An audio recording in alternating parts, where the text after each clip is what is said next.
Hello viewers, আসসালামু আলাইকুম। আমি এখন দেখাবো যে কীভাবে তোমরা ফ্যামিলি কার্ডের জন্য অনলাইনে আবেদন করবা। ফ্যামিলি কার্ডের জন্য অনলাইনে আবেদন করার জন্য ভিডিওটি সম্পূর্ণ দেখতে হবে, প্রসেসটা তোমরা বুঝতে পারবা। সেটা হচ্ছে প্রথমে ডেসক্রিপশনে একটা লিঙ্ক থাকবে, ইউটিউবের লিঙ্ক। এই লিঙ্কটা হচ্ছে যে www.youtube.com/riyadrabbi.101। এই লিঙ্কটা আমি ডিসক্রিপশন দিয়ে রাখবো, সেটাতে ক্লিক করলে তোমরা এই চ্যানেলে প্রবেশ করবে। চ্যানেলে প্রবেশ করার পরে সাবস্ক্রাইব বাটনে একটা ক্লিক করবে। সাবস্ক্রাইব বাটনে ক্লিক না করলে কিন্তু কীভাবে আবেদন করবা সেই ভিডিওটা তোমরা এখানে পাওয়া না। তাই ভিডিওটা যদি দেখতে চাও এবং সে মোতাবেক আবেদন করতে চাও, তাহলে অবশ্যই তোমাকে প্রথমে এই চ্যানেলে ঢুকে সাবস্ক্রাইব করতে হবে। চলো এবার দেখা যাক কীভাবে আবেদন করতে হয়, আমি দেখাচ্ছি। এবার হচ্ছে এখানে আমরা সার্চ বারে আসবো, গুগলের বা ক্রোমের সার্চ বারে এসে এখানে লিখবো টিসিবি লিখে এন্টার দিলে প্রথমেই চলে আসবে ট্রেডিং কর্পোরেশন অফ বাংলাদেশ। এখানে এই ওয়েবসাইটে প্রবেশ করতে হবে।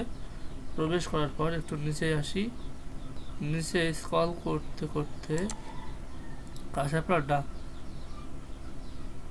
ডান সাইডে আবার প্রথম থেকে দেখায়। এই ওয়েবসাইটে প্রবেশ করার পরে ওয়েবসাইটটার কী নাম, trading corporation of Bangladesh TCB, যেটা এটার আন্ডারেই মূলত ফ্যামিলি কার্ড দেওয়া হবে। এই জন্য আলাদা কোনো ওয়েবসাইট নাই। তো নিচে আসবো, ডান সাইডে খেয়াল করব, এই যে গুরুত্বপূর্ণ লিঙ্ক, এখানে লেখা আছে দেখো। প্রথমে আছে টিসিবি পেনশনার ভেরিফিকেশন, টিসিবির স্মার্ট কার্ড সেবা, আর টিসিবির ডিলার নিয়োগ আবেদন। এখানে যে টিসিবির স্মার্ট ফ্যামিলি কার্ড সেবা, এই ফ্যামিলি কার্ডটা মূলত টিসিবির আন্ডারেই দেওয়া হবে। এই জন্য মাঝখানে যে এটা ক্লিক করব। ক্লিক করার পর একটু ওয়েট করব, চলে আসবে না। এই যে চলে আসছে। এবার এখানে লেখা ওয়েবসাইটটা স্ক্রল করলেই আমরা যে ডান পাশে দেখতে পারবো লেখা আছে মোবাইল নাম্বার অথবা ইউজার আইডি এবং পাসওয়ার্ড, এবং এইটা ক্যাপচাটা পূরণ করে লগ ইন করলে লগ ইন হয়ে যাবে। তো আমাদের এটা দরকার নেই। আমরা কীভাবে আবেদন করবো সেটা আমরা জেনে নিই। সেটা হচ্ছে যে নিবন্ধিত সংবাদন্ত প্রশ্নবলী, টিসিবি স্মার্ট কার্ড এর জন্য কীভাবে নিবন্ধিত হওয়া যায়। টিসিবির স্মার্ট কার্ডের জন্য আপনার এলাকার স্থানীয় প্রতিনিধি অর্থাৎ মেয়র, কাউন্সিলর, চেয়ারম্যানের কার্যালয়ে আবেদন করতে হবে। এটি নিম্ন আয়ের পরিবারের জন্য প্রযোজ্য হবে। 2 নম্বর, টিসিবির কার্ড স্মার্ট কার্ডের জন্য নিবন্ধিত হতে কি কোনো ফি বা টাকা দিতে হবে? না, কোনো প্রকার ফি বা টাকা দিতে হয় না। সম্পূর্ণ বিনামূল্যে সেবা প্রদান করা হয়।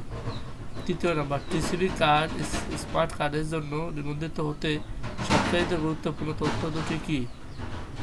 তথ্য হলো উপভোগকারী মানে যে ভোগ করবে তার জাতীয় পরিচয়পত্র নম্বর ও জন্ম তারিখ, ও উপভোগকারী নিজের নামে নিবন্ধিত একটি মোবাইল নাম্বার মানে নিজের এনআইডি কার্ড দিয়ে কেনা একটি মোবাইল সিম নাম্বার।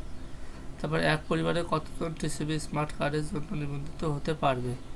এক পরিবারের জন্য একটি টিসিবি স্মার্ট কার্ডের জন্য নিবন্ধিত হওয়া যাবে, মানে এক পরিবারে একজনই পাবে কার্ড। টিসিবি স্মার্ট কার্ড কখন এবং কোথা থেকে সংগ্রহ করা হবে? টিসিবি স্মার্ট কার্ড ডেলিভারির জন্য প্রস্তুত হলে কার্ডের জন্য কার্ড নিবন্ধন করার সময় যে নাম্বার দেওয়া হয়েছিল ওই নাম্বারের মাধ্যমে বিতরণের স্থান, তারিখ ও কোড জানিয়ে দেওয়া হবে। তার মানে যখন আমরা ওই যে নিজের এনআইডি কার্ড দিয়ে কেনা একটা সিম নাম্বার দিয়ে যখন নিবন্ধন করব, তখন ওই নাম্বারেই সব কিছু জানাই দেবে যে কবে আপনাকে টিসিবি দিবে, অথবা কোথায় থেকে আপনি কার্ডটা সংগ্রহ করতে পারবেন।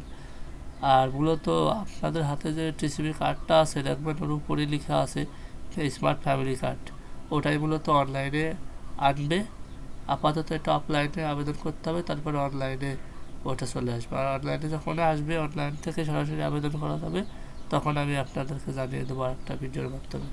আপাতত এইভাবেই family card, smart family card যেটাকে টিসিবি নামে আমরা জানি, সেটা আবেদন করার প্রসেস হচ্ছে এইটা। তো এখান থেকে একটা স্ক্রিনশট নিয়ে নিন, আশা করি ও কাজে লাগবে। ওকে, আশা করি ফ্যামিলি কার্ডের জন্য কীভাবে আবেদন করতে হয় আপনারা বুঝে গেছেন। ভিডিওটি ভালো লাগলে অবশ্যই শেয়ার করে অপরকে জানতে সাহায্য করবেন।